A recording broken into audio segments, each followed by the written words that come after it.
Power, pride, tragedy.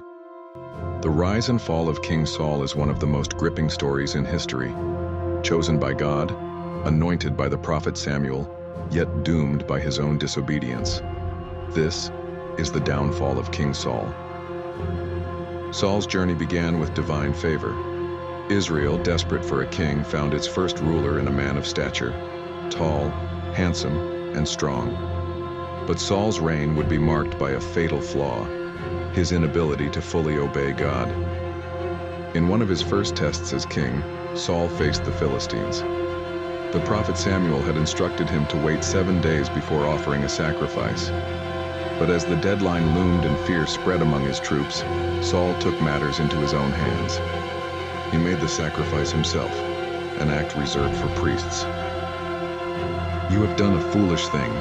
Your kingdom will not endure." Saul's impatience cost him God's favor, but his greatest downfall was yet to come. Saul's greatest test came when God commanded him to destroy the Amalekites completely. No spoils, no prisoners. But Saul compromised. He spared King Agag and kept the best livestock, claiming it was for sacrifice. To obey is better than sacrifice. Because you have rejected the word of the Lord, he has rejected you as king. In this moment, Saul's fate was sealed. God's spirit left him and another was chosen to take his place. With God's favor gone, Saul spiraled into paranoia. The young shepherd David, who had slain Goliath, became his obsession.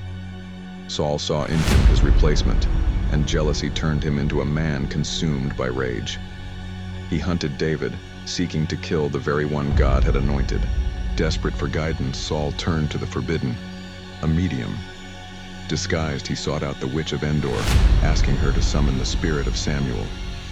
"Tomorrow, you and your sons will be with me."